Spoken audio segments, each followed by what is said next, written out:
The golden age of Hollywood returns to the stage with the world premiere of I Only Have Eyes for You, the all-singing, all-dancing story of legendary 1930s lyricist Al Dubin, who along with composer Harry Warren and visionary film director Busby Berkeley took movie musicals to new heights during the darkest days of the Great Depression.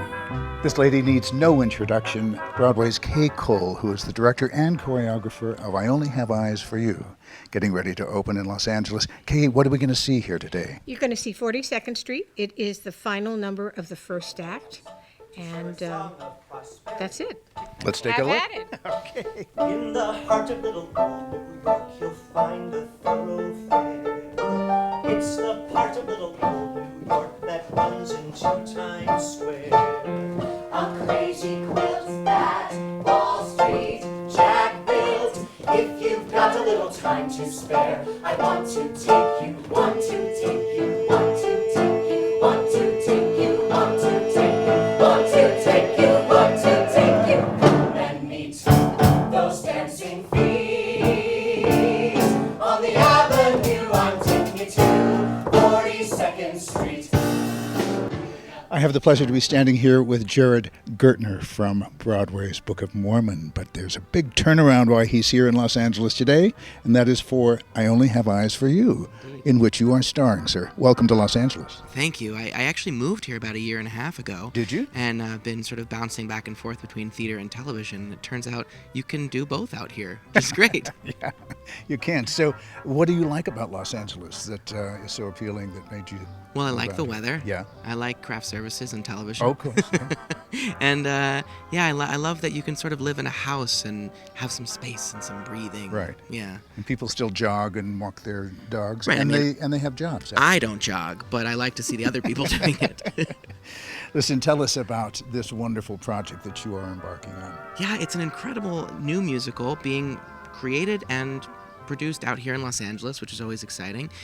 It's called I Only Have Eyes for You, The Life and Lyrics of Al Dubin. And Al Dubin is this amazing, prolific lyricist from the 1920s and 1930s, and he wrote all these amazing songs that we know and love. All the songs in 42nd Street, plus I Only Have Eyes for You, Tiptoe Through the Tulips, Lulu's Back in Town, A Cup of Coffee, A Sandwich, and You. I mean, great songs that everybody loves and will remember, but nobody really knows a whole lot about him, and I don't think many people knew his name before this, so it's exciting to get to play him and to sort of introduce him to the world, that since they already know his songs. And what about you, as far as knowing who he was before you got this job? I knew a lot of the songs, but Yeah. I tell you what, I didn't know who he was, and now I've read a lot about him. He was an interesting guy, very charming, very funny, very talented. Everyone marks him as one of the best lyricists of the last century, but really had a lot of demons and a lot of darkness. Yes, indeed. And it took him a long time, actually, to get completely recognized for his work. He went to various schools and universities and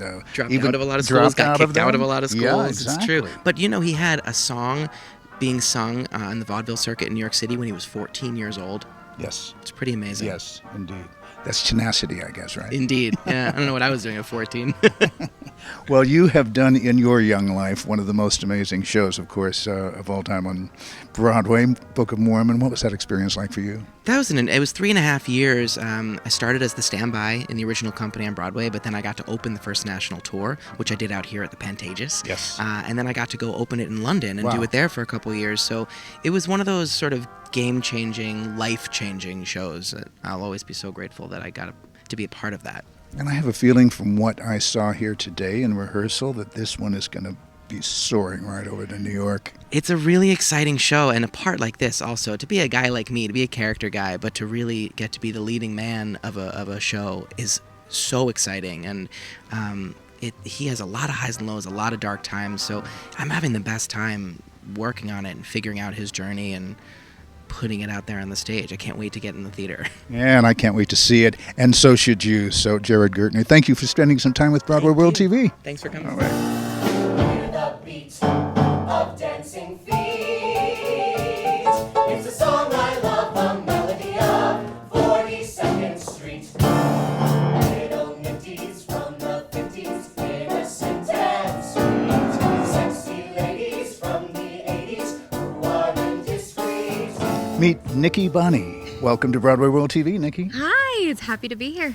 We love the number we just saw here in I know. rehearsal. Isn't right? it great? It's one of my favorites fantastic. as well. Yeah? I love that I get to watch it from the side of the wings. So. Yes? Are you a native of California by any chance? You know, I actually am. Really? Yeah, I was born in California.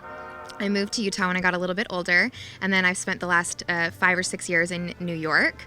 And I just recently relocated here with my husband for his job. Right. So I'm really happy to be here. It's a completely different scene for me as far as the theater world goes and the TV film, but I'm really excited. This is my first project. I've only been here for about 3 months. Oh, and fantastic. Really thrilled to be a part of it. So Tell us about your role here in this beautiful show, I Only Have Eyes for You. Well, I get to play Helen Dubin, and I always love playing characters that really existed in real life. I think there's something really special about paying homage to somebody who lived and walked on this earth and contributed in one way or another. And she was the devoted wife of Al Dubin for many years, and they went through a lot of ups and downs. You know, Jared talked a little bit about Al's demons, and that was something that plagued their marriage, but she was able to see in him, and we show this in the musical, something so alive that really just drew her to him, and that was just always, even through the ups and the downs, like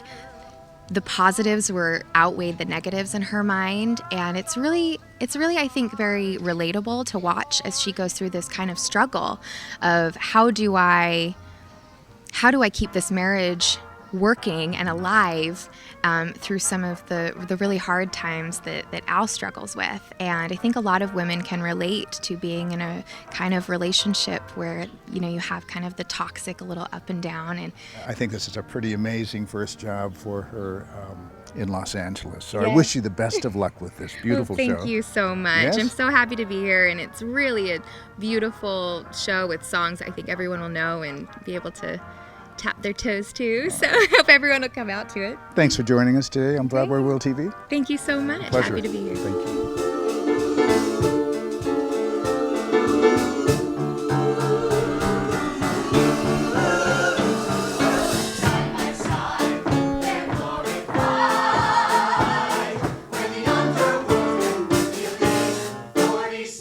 Kay, Yes. it's so nice to see you in your capacity of being a director and a choreographer. Thank you. And with all of the amazing work that you have done in your life as a performer, back on Broadway and throughout the country, and so much here in Los Angeles.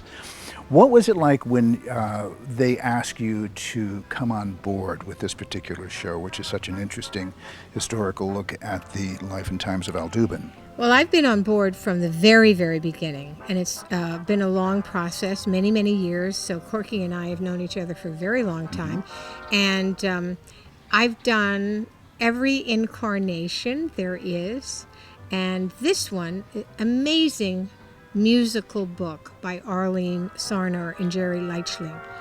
Really a beautiful musical book, and it really celebrates Al Dubin in the best possible way for a complicated man, but it celebrates his music, his passion, and his artistry. And it really tells a lovely story. The arc is fantastic of the piece.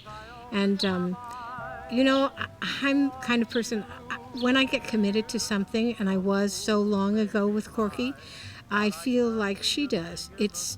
There's a right time, and this is the right time to do this piece. So, of course, I would do everything I could to be part of it. Oh, how exciting that is. What about the casting process? Because there are so many characters represented in this show, from Busby Berkeley to of course, Al Dubin, his wife, etc. Was it a long and arduous task to cast it until you found the right people? Or It wasn't arduous. I love casting because I love meeting and hopefully getting to work with new actors, singer, dancers. And this particular group, as you could tell when you walked in, we're celebrating a birthday today, and we're very bonded and very loving of each other. And it's never arduous. For me, I just love seeing talented people. The gift that we had for us that was in our favor is that we were able to find very versatile actors, singer, dancers, because they play a myriad of roles. And my story with Jared is I met him a year ago, almost to the day of the first rehearsal at the Jerry Herman Awards. And I turned to him and I said, I have a show for you. And we kept in touch, and here he is, brilliant as he is. Yes. How exciting for him, though, right?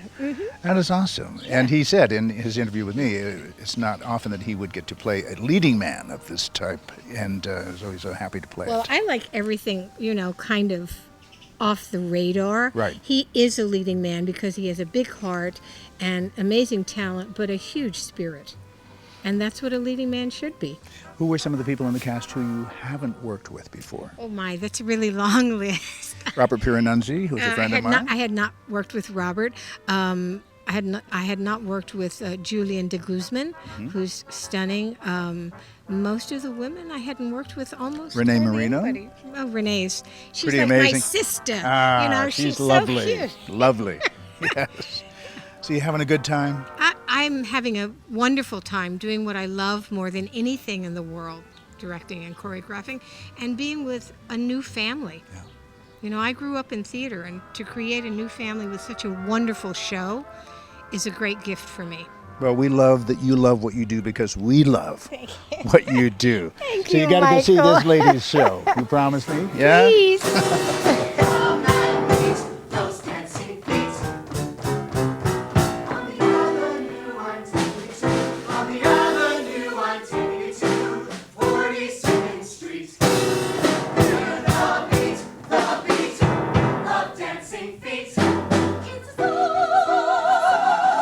It's a song I love the melody of. 42nd I'm so happy to be standing here with the producer of I Only Have Eyes for You, who has a very long history with this show and a great desire to have put it on the stage for a very long time, Corky Hale. Corky, welcome to Broadway World TV. Thank you so much for taking the time to interview me. I've worked with Kay Cole, who's absolutely the most unbelievable choreographer director, and Jerry Sternbach, my music director, who I've worked with through the years. Anyway, we've got the show together, and I got to tell you, it's fabulous. You looked at the show, right, during the rehearsal? Yes, we did. Is it great? It's fantastic. That's what the box office says so far. They're evidently selling a lot of tickets. Thank you. Yeah, we like that. We are so happy to be with you Thank here you today. so much. And I'll see you at the show. You bet. All right. For sure. Corky Hale, ladies and Okay, gentlemen. thank you. Featuring such classics as 42nd Street, the Oscar-winning Lullaby of Broadway, and the show's title song, I Only Have Eyes for You, will be presented May 13th through June 12th at Hollywood's Montalban Theater. Tickets are available at flavorus.com or by calling 323-461-6999.